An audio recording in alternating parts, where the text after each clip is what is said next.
नमस्कार, राम राम, खम्मा घणी, सभी का स्वागत है सेंक्टम क्लासेस में। मैं हूं विजेंद्र धनखड़ और यहाँ पे आज हम दो सवाल सोल्व करने वाले हैं, 14 और 15। और ये सवाल आपके हैं 5 मिनट ग्रामर सीरीज के।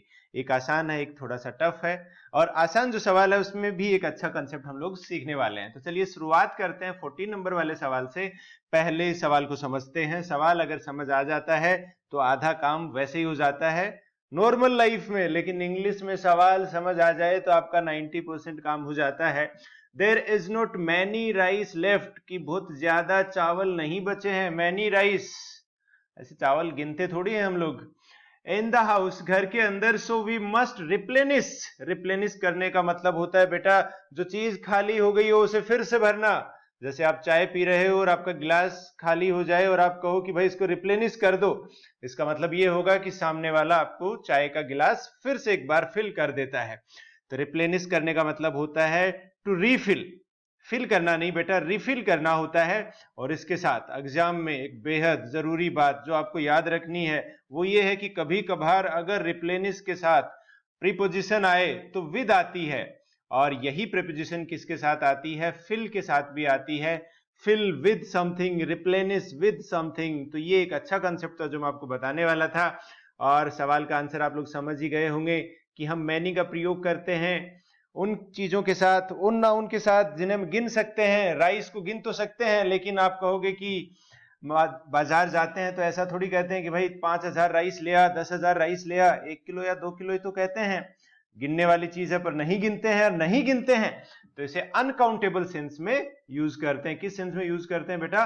अनकाउंटेबल सेंस में। और अनकाउंटेबल नाउन के साथ मैनी का प्रयोग नहीं होता है। अनकाउंटेबल नाउन के साथ होता है मच का प्रयोग।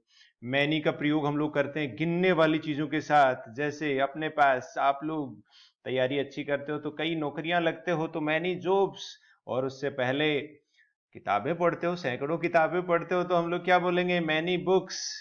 और अपने पास आपके काफी दोस्त होते हैं तो हम लोग क्या बोलेंगे? Many friends. अलग अलग शहरों में नौकरियां आप करोगे तो मैनी सिटीज। मच का जो प्रयोग होता है वो होता है अनकाउंटेबल नाउन के साथ, जिसे हम काउंट नहीं कर सकते हैं। इसमें इन 3 नाउन से जुड़ी हुए सवाल हमेशा पूछे जाते हैं। Much time, much walk. Walk को लेके कई बार बच्चों को लगता है सर ये काउंटेबल है कि अनकाउंटेबल है, ये फिर भी याद रह जाता है अनकाउंटेबल है। लेकिन मनी एक ऐसा शब्द है जो सभी को लगता है कि ये काउंटेबल है या अनकाउंटेबल है। तो देखो, रुपया जो होता है 5,000 रुपए, 10,000 रुपए, ये तो काउंटेबल होते हैं बेटा, लेकिन मनी जो वर्ड होता है ये अनकाउंटेबल होता है। तो हमें याद रखना है much time, much work, much money. और राइस गिन के नहीं लाते हैं तो मच राइस। तो आप लोगों को आंसर पता चला, ऑप्शन सी आंसर होगा। मैनी का प्रयोग अनकाउंटेबल के साथ नहीं करते हैं। मैनी की जगह पे क्या यूज करेंगे हम लोग? मच का प्रयोग करेंगे यहाँ पर। और ये अगला सवाल अपना है। अच्छा सवाल है, देखने में लगता है बहुत आसान है, लेकिन इतना आसान है नहीं जितना ये दिख रहा है। देखो सवाल में क्या कहा है? The big farmers with deepest tube wells still have water, but many others face A water crisis.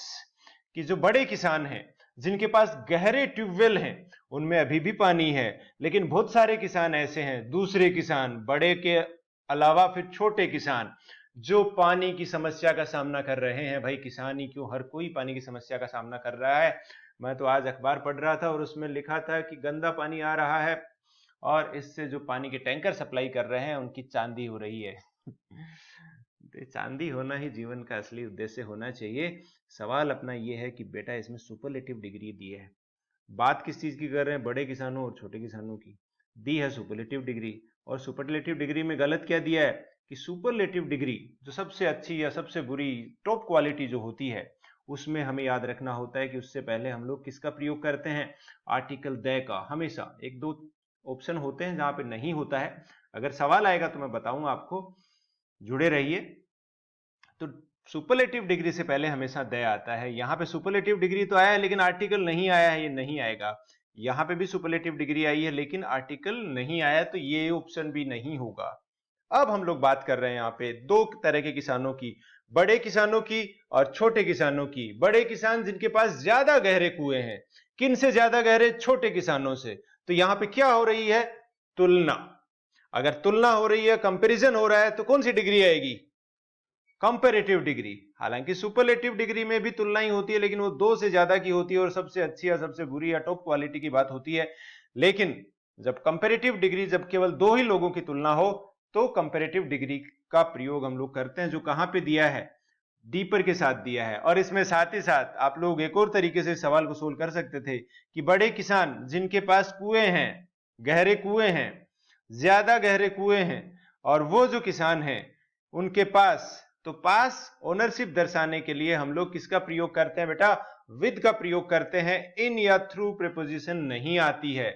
The man with A car, the man with a gun, the man with big house. तो आप ये देखोगे अपने पास कि with का प्रयोग हम लोग पोजीशन के शो में, या किसी के पास कोई भाव हो, होने का भाव हो, कोई सामान होने का भाव हो, तो हम लोग यूज करते हैं। ये आज के 2 सवाल आपके थे, आंसर हो गया इसमें डी। कंपैरिजन किया जा रहा है 2 लोगों में, तो कंपैरेटिव डिग्री का इस्तेमाल करेंगे। सुपरलेटिव डिग्री इसलिए नहीं आएगी कि इससे पहले डेफिनेट आर्टिकल द का प्रयोग होता है, जो दोनों ऑप्शन में नहीं दिया गया है। और साथ ही साथ हम लोगों ने देखा कि विद का प्रयोग हम लोग करेंगे। और इससे ऊपर वाले सवाल में हमने क्या सीखा था कि रिप्लेनिश जो वर्ड है उसके साथ भी क्या आता है, विद आता है। और रिप्लेनिश का मतलब क्या था बेटा, रिफिल करना। तो चलिए, ये आपका वीडियो हुआ, 6 मिनट में 2 सवाल हम लोगों ने कर लिए। हो सकता है आगे जो मैं सवाल सोल्व करूं उसके अंदर आपकी ये जो समस्या है कि एक वीडियो बनाने की बजाय 5-6 सवालों का एक ही वीडियो बना दूं। प्लस मैं आप लोगों को ये बता दूं कि जो भी बच्चे सीजीएल की तैयारी कर रहे हैं, और ये वाला सीजीएल जिसका नोटिफिकेशन अभी आया कर रहा है, सीजीएल 2023 की तैयारी कर रहे हैं, जिनका एग्जाम जुलाई में हो सकता है, 7वें महीने में हो सकता है, जुलाई 2023 में हो सकता है। ये पहली चीज तो देखो ये अच्छी है कि 2023 का एग्जाम 2023 में ही हो रहा है और जुलाई में ही हो रहा है। और एग्जाम जिस स्पीड से होगा, ये साल खत्म होने तक आपका अपॉइंटमेंट लेटर भी आ सकता है, और आना ही चाहिए। लेकिन मैं आपको ये बताना चाह रहा हूं कि अगर आप अपनी उस नौकरी को, अपनी जगह को अगर सुनिश्चित करना चाहते हैं, पक्की करना चाहते हैं कि भाई हमारी नौकरी तो लगे, तो हम लोग सेंटम क्लासेस की तरफ से एक जो डेली इंग्लिश क्विज हम पहले कभी बनाया करते थे, जिससे काफी बच्चों की नौकरियां लगी हैं, बहुत से बच्चे अभी नौकरी कर रहे हैं, और उनमें से कुछ वीडियो भी देख रहे हैं, और वो फिर से इस क्विज को बाई भी कर सकते हैं। तो हम लोग 100 क्विज का एक प्लान लेके आ रहे हैं, और ये जो क्विज है आपकी बिल्कुल वैसी की वैसी ही होगी जैसा मेंस के अंदर 45 सवाल पूछे जाते हैं। उसी के आधार पे हम लोग सवाल बनाएंगे। इनिशियल जो क्विज है वो उसके लेवल की होंगी, फिर धीरे धीरे हम लेवल अप करते जाएंगे। इससे नीचा नहीं करेंगे जैसा एग्जाम में आता है, बढ़ाएंगे, कभी वापस उतना ही रखेंगे, कभी बढ़ाएंगे, कभी वापस उतना ही रखेंगे। तो आप लोगों की एक पक्की तैयारी हो, इतनी सारी क्विज, 100 क्विज अगर आप लगातार देते रहते हैं, तो इससे आपका सारे ग्रामर के कंसेप्ट सही हो जाएंगे, सारी जानकारी आपको हो जाएगी, पैसेज अच्छे हो जाएंगे, क्लोज टेस्ट अच्छे हो जाएंगे, पीक्यूआरएस अच्छे हो जाएंगे। और ये सारे सवाल हम लोग बनाएंगे न्यूज़पेपर से, भाई हिंदू से, इंडियन एक्सप्रेस से, द टाइम्स ऑफ इंडिया से, हिंदुस्तान टाइम्स से। और इस बार मेंस के पेपर में जहां जहां से सवाल पूछा गया था, वहां से उन्हीं सभी सोर्सेज का इस्तेमाल करते हुए तो ये टॉप क्विज आपकी आ रही है। हमारे साथ जुड़े रहिए, और प्लीज आप अगर आपको अच्छा लग रहे हैं हमारे वीडियोस तो वो बाई जरूर कीजिए। इसके अलावा आपको फ्री का PDF the Hindu vocab, normal vocab अगर आपको चाहिए तो आप इस नंबर पे मैसेज कर सकते हैं, व्हाट्सएप पे अपडेट्स करके लिख देना आपको रोजाना द हिंदू की vocab, word of the day, या फिर जरूरी पीडीएफ जो होती हैं बीच बीच में आपको अपने व्हाट्सएप पे सीधी मिलती रहेंगी। तो चलिए, ये वीडियो हम यहीं पे खत्म करते हैं। देखने के लिए बहुत बहुत धन्यवाद, और आपको मिलते हैं अगले सवालों में।